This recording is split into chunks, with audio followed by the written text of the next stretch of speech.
Hi guys, welcome back to Siddiq பாய்வர்ஸ். இன்றைக்கி ஒரு கஸ்டமர் வீட்டில் வந்து எல்லா சுவிட்ச் பாக்ஸ்லேயும் கரண்ட் அடிக்குதுன்னு சொன்னார். ஸோ நானும் என்ன பார்க்கலான்னு சொல்லி பார்த்தேன்.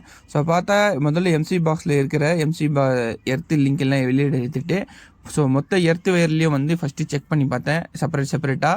ஸோ ஒரு எர்த்து வயரில் மட்டும்தான் கரண்ட் வந்துச்சு. அந்த எர்த்து வயர் எங்கே போகுதுன்னு சொல்லி ட்ராக் பண்ணி பார்த்தல அது வந்து கிச்சனுக்கு காமிச்சிச்சு. ஸோ கிச்சனில் இருக்கிற எல்லா சுவிட்ச் பிளேட்டும் ஓப்பன் பண்ணிட்டேன். ஸோ ஓப்பன் பண்ணிவிட்டு இப்போ செக் பண்ணி பார்த்ததில் பார்த்தீங்கன்னா எந்த வயரும் வந்து ஷார்ட் ஆகாமல் நல்லா நீட்டாக கரெக்டாக இருந்துச்சு. ஸோ அதுக்கப்புறமா பேக் சைடில் பார்த்தேன். ஸோ பேக் சைடில் பார்த்தா அந்த கிச்சன்லேருந்து அந்த யூபிஎஸ்க்கு ஒரு படிக்கட்டில் யூபிஎஸ்க்கு ஒரு பாக்ஸ் வச்சுருக்கிறாங்க. ஸோ அந்த யூபிஎஸ் பாக்ஸ்கில் என்ன ஆயிடுச்சுன்னா ஒரு எலி போய் ஷார்ட் ஆகிடுச்சு. ஸோ ஷார்ட் ஆகி அந்த ஒயர் வந்து அப்படியே எரிஞ்சு மெல்ட் ஆகிடுச்சு அங்கே. ஸோ அந்த மெல்ட் ஆன ரீசன் தான் ஸோ இந்த ஒயரெல்லாம் இந்த மாதிரி ஆயிடுச்சு. ஸோ இந்த ஒயரெல்லாம் மெல்ட் ஆகிடுச்சின்ல அந்த லைன் வந்து நான் டிஸ்கனெக்ட் பண்ணிட்டேன். ஸோ டிஸ்கனெக்ட் பண்ணிவிட்டு அதுக்கப்புறமா வீட்டில் போய் எல்லா லைனையும் செக் பண்ணி பார்த்தேன். ஸோ செக் பண்ணி பார்த்ததில் எல்லாம் ப்ராப்பராக கரெக்டாக வேலை செய்யுது. ஸோ ப்ராப்ளம் என்னென்னா அந்த எலி போய் அந்த சுவிட்ச் பாக்ஸில் போய் ஷார்ட் ஆகிறதுனால அந்த ஒயரெல்லாம் எரிஞ்சு மெல்ட் ஆகிறதுனால வந்து எல்லா வீட்லேயும் வந்து அந்த எர்த்து வழியாக எங்கெங்கே எந்தெந்த பாக்ஸ் இருக்கோ அதுக்கெல்லாம் கரண்ட் போயிருந்துச்சு.